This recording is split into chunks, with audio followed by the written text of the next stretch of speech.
आज कानपुर दादानगर औद्योगिक क्षेत्र के उद्यमियों को केस्को की कार्यप्रणाली के केंद्रीकरण के उपरांत उत्पन्न हो रही विद्युत संबंधी समस्याओं के समाधान के लिए कोऑपरेटिव स्टेट के चेयरमैन विजय कपूर के नेतृत्व में निरंतर प्रयास किए जा रहे हैं। इसी क्रम में उद्यमियों की समस्याओं को लेकर चेयरमैन विजय कपूर द्वारा केस्को के प्रबंध निदेशक सैमुअल पॉल एन के साथ बैठक की गई, जिसके फलस्वरूप आज दिनांक 16 जुलाई 2025 को कोऑपरेटिव स्टेट कार्यालय दादानगर में उद्यमियों की विद्युत संबंधी समस्याओं के निराकरण हेतु केस्को का समाधान कैंप आयोजित किया गया। सर्वप्रथम चेयरमैन विजय कपूर ने केस्को प्रबंध निदेशक सैमुअल पॉल एन एवं केस्को के वरिष्ठ अधिकारियों का अंगवस्त्र पहनाकर एवं कुछ पुष्प गुच्छ भेंट कर स्वागत किया। प्रबंध निदेशक Samuel Paul and director Rakesh Varshney एवं अन्य अधिकारियों ने पर्यावरण संरक्षण का संदेश देते हुए प्रशासनिक भवन परिसर में पौधारोपण भी किया।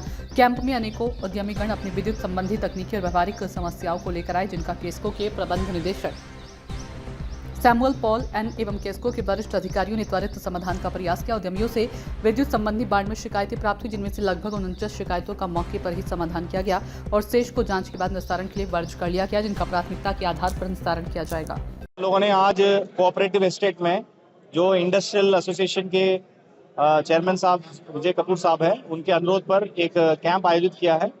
इस कैंप का मेन उद्देश्य है जो इंडस्ट्रियलिस्ट का जो बिजली के संबंधित जो भी समस्या है, सप्लाई रिलेटेड है या बिलिंग रिलेटेड है या मीटरिंग रिलेटेड है, इसको सही करने के लिए और जो भी कंज्यूमर्स आ रहे हैं उनको प्रॉपर सुनवाई हो जाए और जो उनके मीटर पे जो रिकॉर्डेड रीडिंग है उसके आधार पर बिल करेक्शन की ज़रूरत है, उसको करने के लिए हमने प्रयास किया। अभी तक लगभग 82 शिकायत यहाँ पर दर्ज हुई है। इसमें ज़्यादातर बिल करेक्शन की समस्या है और कुछ लोगों को मीटरिंग या उनका डबल मीटरिंग में कोई इश्यूज है उसके संबंधित है। एक दो इश्यू मुझे अध्यक्ष महोदय द्वारा भी अवगत कराया गया है, उसको भी मैंने पर्सनली संज्ञान में लिया है और आश्वासन दिया है, जैसे हमारे MRI होती है, रिपोर्ट्स होती है, उसके आधार पर उसको चेकिंग कराते हुए जो भी बेस्ट पॉसिबल डिसीजन है वो कंज्यूमर को हम देने के लिए प्रयास करेंगे। द्वारा दादानगर कोऑपरेटिव स्टेट में कैंप लगाया गया, समाधान शिविर जो है लगाया गया और इसमें केस्को MD और केस्को के डायरेक्टर और केस्को के बहुत से अधिकारी इसमें मौजूद रहे और बहुत सी समस्याओं का समाधान हुआ। लगभग 100 समस्याओं का समाधान हुआ है।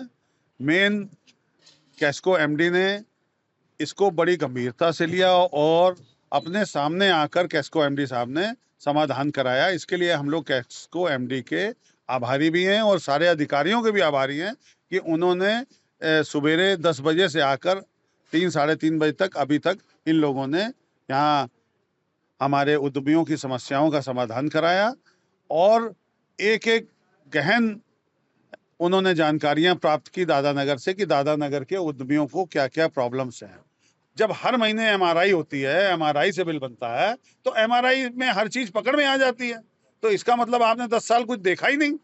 तो अगर हमारे उद्यमी पर कोई बातचीत आती है तो उसकी जिम्मेदारी जो है सब केस्को की होगी। अगर हम हमारे क्योंकि मुझे लगता है कि 4 दिन से जो हमारा उद्यमी है वो घर नहीं गया, वो उद्यमी यहीं पर लेटा, वो घर नहीं जाता है और रोता रहता है। वो कहता है कि भैया मैं 57 लाख रुपए दूंगा कहाँ से, मेरा घर भी बिक जाएगा और मेरी मशीनें भी बिक जाएंगी। तो और मीटर भी उसके लड़के के नाम से है और जो लड़का उसका 2022 में हार्ट की बीमारी से मर चुका है।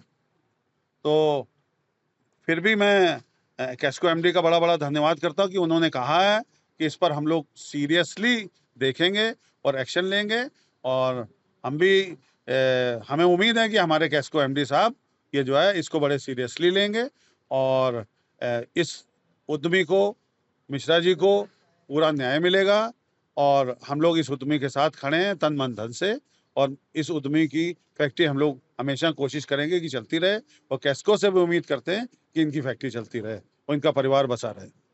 सूचना इंडिया के सभी दर्शकों को बधाई। अब आप सूचना इंडिया देख सकते हैं जियो TV चैनल नंबर 4053 पर भी। साथ ही सूचना इंडिया के सभी सोशल प्लेटफॉर्म इंस्टाग्राम, फेसबुक और ट्विटर से जुड़े और पाएं आपके क्षेत्र से जुड़ी हर एक खबर। अगर आप खबरें पढ़ने में दिलचस्पी रखते हैं तो अभी लॉग इन करें www.सूचनाindia.co.in पर।